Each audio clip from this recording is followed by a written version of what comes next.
Welcome back. In conversation with me today is the renowned journalist AshishRay. Ashish, what is the main reason, the thrust behind this website to bring in a close to all these theories about his death? I mean, what are you really trying to achieve? Well, I think, as the website says, we are trying to chronicle the truth about what happened to Subhash Bose, because of the fact that so much disinformation has taken place, particularly in recent years, and people in India especially are confused as to what could have happened, could not have happened. I think it was time to put the record straight and just present the facts and leave people to judge for themselves what the truth is. That's the only objective of the website. I mean, some people say that perhaps pressure has been put on you by the government to say it's time to shut it. No, I don't think even if pressure was brought to me by the government, I would listen to the government. I haven't listened to any government in my life. I'm an individual who operates on his own volition, and I will continue to do so. So the websites, 100 papers have been released so far. So what happens? Because it was just launched recently. So what happens? Now, let me just clarify this. There are two sets of papers. Okay. One is bosefiles.info, which is the website that I am involved in. It's a completely private enterprise. It is a case of investigative journalism which started 25 years ago, and now we are bringing out all the papers that we have collected over the years, the evidence, the testimonies that we have collected over the years, and putting it on the website in the public domain. How many have you put there so far? Well, so far we've collated, it's very difficult for me to give you the exact number, but the actual number of papers in my possession runs into hundreds, and it's only a selection which I am putting out because it is not possible to put out all the hundreds of papers. It would simply once again be too much information for people. So we have selected the essence, what is really important, what people need to know, what will bring clarity to the matter, and that is what we've been putting out one by one. We've reached a stage where we have now gone beyond the cremation. We have come out with the story about the possibility of a gold-plated tooth being in the remains, and now I have some breaking news for you. Yes, what is this? Which is this, on the website, what has just been posted is that one of Subhash Bose's interpreters is still alive. He is 98 years old. Okay. Where is he? Lives in Kobe in Japan. He was a Japanese officer and his interpreter, and he has recorded unequivocally in his diary that Subhash Bose died in the plane crash. So this is one more piece of evidence. Have you met him, or are you going to go and meet I him? haven't met him, but I have met a person who gave me another diary, which too we have posted. This is the diary of Captain Arai. Captain Arai was on that flight, that ill-fated flight which crashed. Bose died. Captain Arai survived. And he survived to write his diary, which was given to me by his son.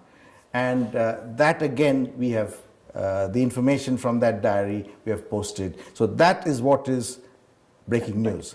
And there's another website you just said. The other website is what Narendra Modi opened on the 23rd of January, just a few days ago. The declassification of the files. Yes, which is a Government of India website, and it is with the National Archives of India. They have put in the public domain, in other words, declassified 100 files which were in the possession of the Government of India. So apart from the tooth and the ashes, are there any other remains of Netaji, and have you brought anything back with you when you went to Japan yourself? No, I have not brought nothing. I haven't brought anything back with me. I've visited the temple 3 times over the years. I've paid respect to his remains, and we will soon be putting out a photograph of exactly the way the remains are kept. But as far as his personal belongings are concerned, they have been collected over the years. There's a museum in Calcutta which is housed in what is known as Netajis Bhavan in Calcutta, and so it's all there. It's been there for now 60 years. That's nothing new.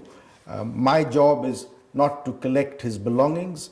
No, perhaps the family might have said, "Oh." As I said, I'm not a sentimental person. I do not introduce myself or identify myself as a member of the family.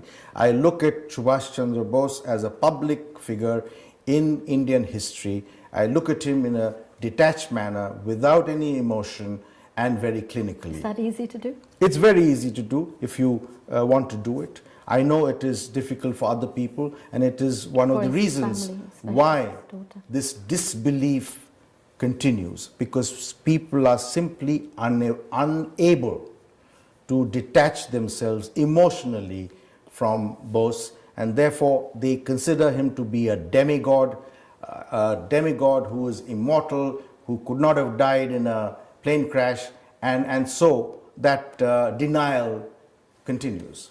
Now, he came from an aristocratic family where his father is a lawyer. He was among a family of 14 siblings, and he was the sixth child. And he was also influenced by the teachings of Swami Vivekananda. At one point, he even decided to run away and become a guru. This is quite fascinating.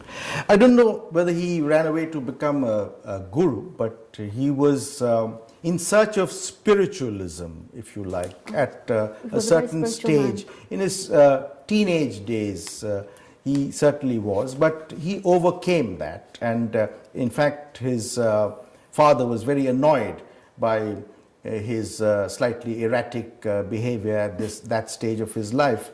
But then he quickly corrected himself, and then went on to do very well in his studies.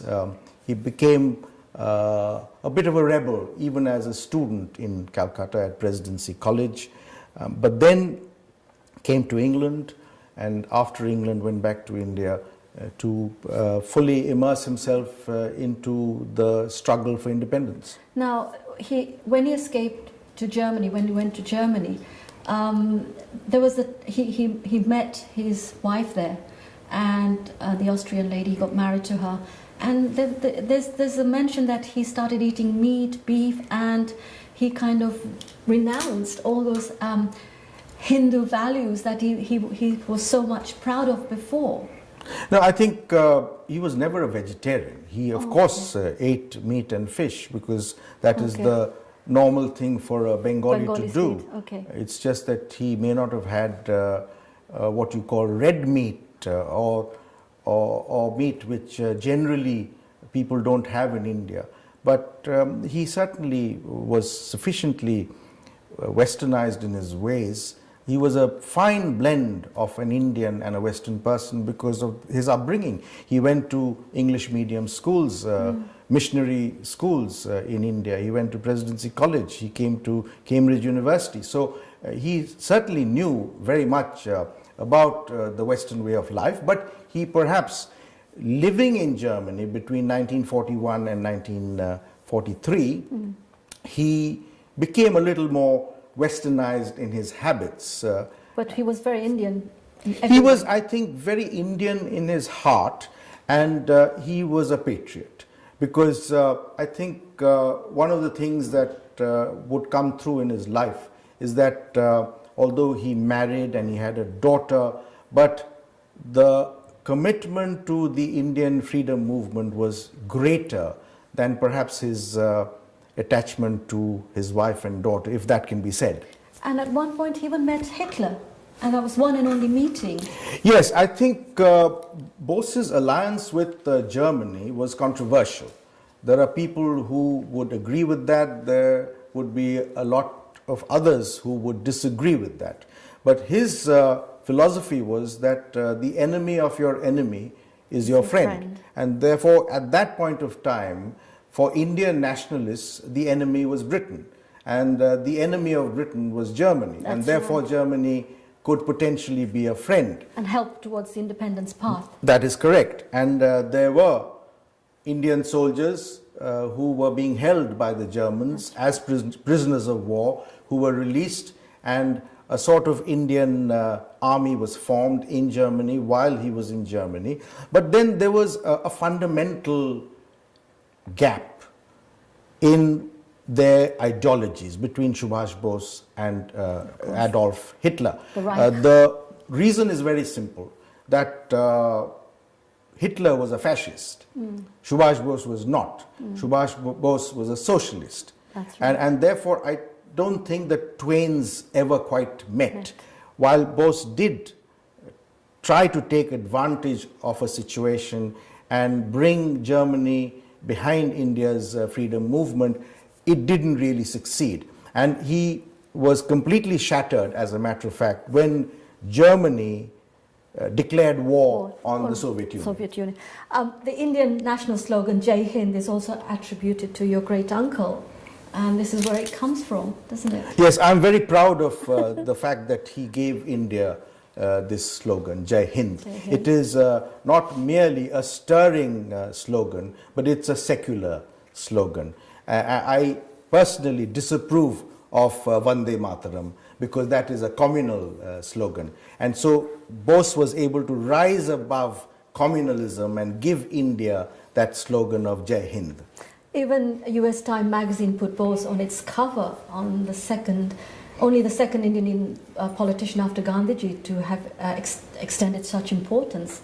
And that must be a great feeling, proud for the whole family. Yes, this was a Time magazine cover in March 1938, and they described quite graphically that first AICC, All India Congress Committee session at a place called Haripura in Gujarat, where Bose was anointed as president of the Indian National Congress.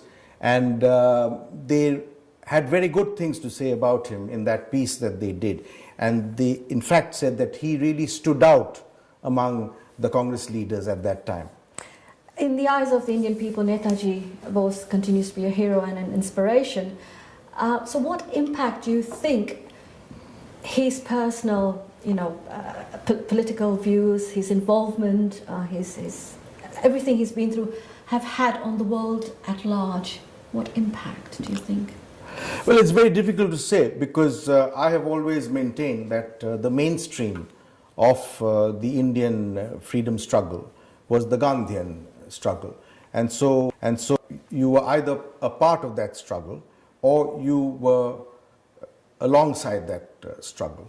So obviously from 1921 to 1941, Bose was part of that Congress movement. And he never left the Congress party, though. That is a mistake that people make. He may have had his differences, but he never actually left the Congress party. But they both admired each other. Gandhiji and Subhash Chandra Bose, they're both kind of admirers of each other. Yes, and particularly after the success of the INA movement in stirring up feelings in India, the movement itself, the campaign itself had to retreat, but it created a certain impact on the Indian people, and which Gandhiji described as having a hypnotic effect on the Indian people. And Nehru and Bose, who were actually very close to each other ideologically, they were on the same page on socio-economic matters, but again had differences when it came to that re-election and post-re-election. He also rose to salute the achievements of the INA. That said, I think his impact, well, his intention was to liberate India with the Indian National Army, which did not succeed. But what it did, and particularly when the 3 officers of the INA were put on trial at the Red Fort, Shahnawaz Khan, Prem Sehgal and Gurdial Singh Dhillon, when they were put on trial, the entire nation they rose in anger. And that, I think, gave a signal to the British that it was time to quit India. Because what started to happen was mutiny in the ranks of the armed forces which were under the British. And so this discomfort began to rise among the British. And Field Marshal Auchinleck went and advised Viceroy Wavell that I think we should pack our bags and go home. So what happens to this website now?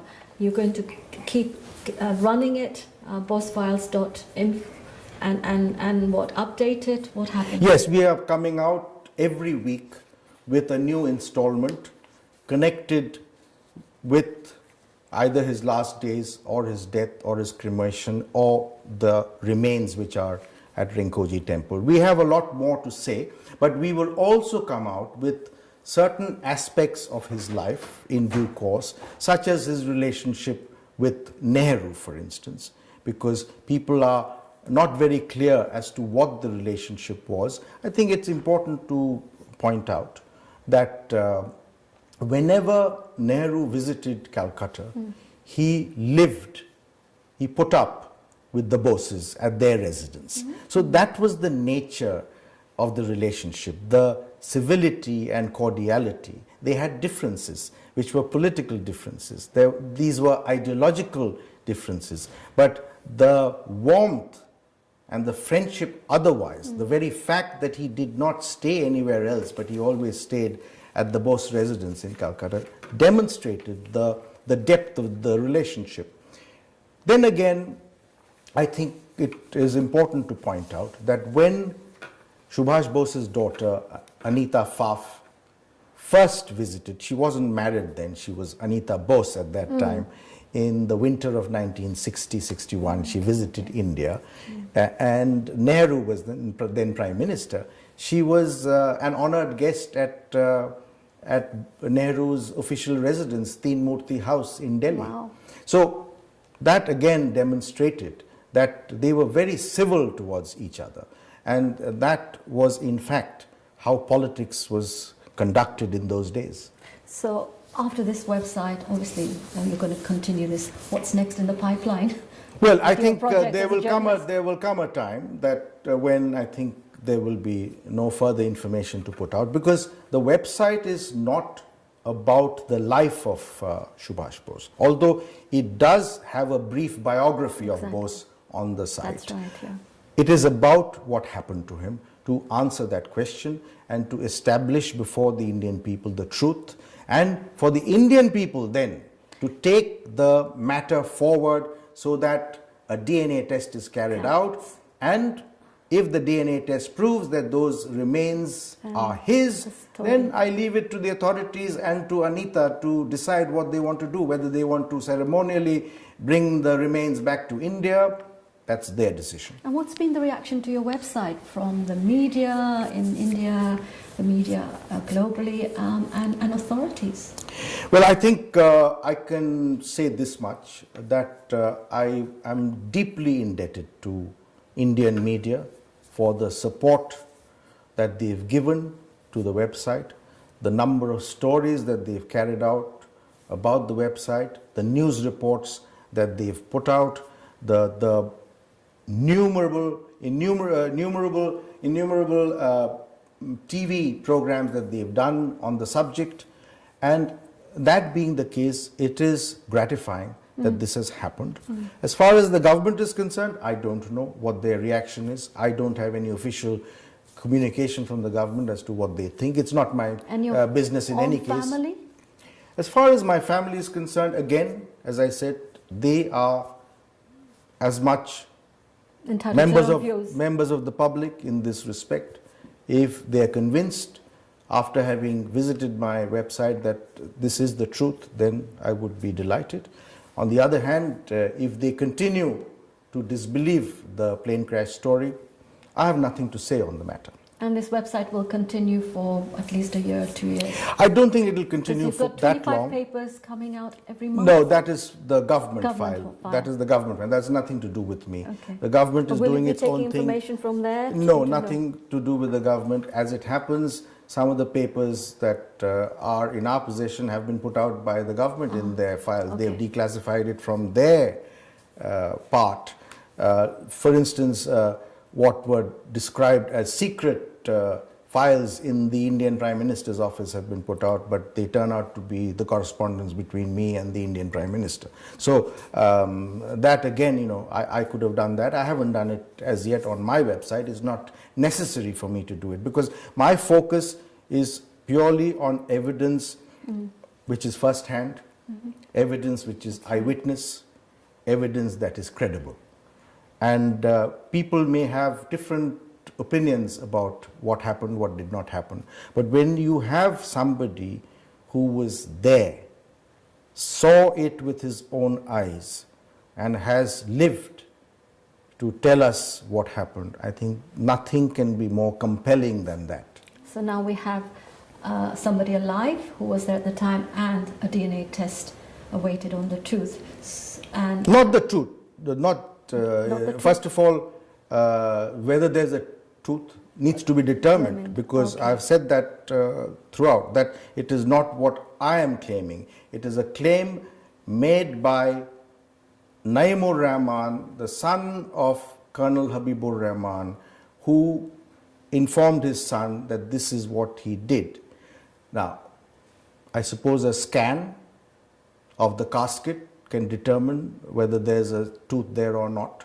A tooth will help the DNA process, but a DNA test can be carried out anyway on the bone particles which are part of the remains, and that I would strongly recommend. It is not my decision to carry out the test, but it's a suggestion that I would make to authorities in India and Japan, and also a request to the head priest of the temple where it has been preserved, the remains have been preserved for so many years. Well, whilst we wait for further tests and results to come up and keep reading more onto the website, those files, thank you so much for coming over and telling us more about your great uncle. And it's been matter that is Hollywood movies are made of, and I'm sure that there'll be movies made sooner or later. It's a fascinating story and certainly deserving of at least a documentary, if not a movie. And will you be involved in any of these aspects? I will Yes. probably be involved files. in documentaries. As far as movies are concerned, that's not my What business. about other members of the family? Will they be talking to the rest of your family? Will I they be- certainly hope that Anita's views, because that is the most important view. Absolutely. If the sole heir, if the daughter says that I believe that my father died in the plane crash at Taipei on the 18th of August 1945, who is anyone to question that? And if she says that I want a DNA test to determine that those remains in Tokyo are his, who's there to question her? And why should anyone question her? Because it is her point of view. She's the sole legal heir, the sole child, and she is the one authority in this matter. Well, thank you so much for coming to our studios and enlightening us and telling us more about the files. And I wish you all the very best. And I'm hoping you get everything out into the open, and all the best for the future. Thank you for coming. Thank you very much for having me. Thank you.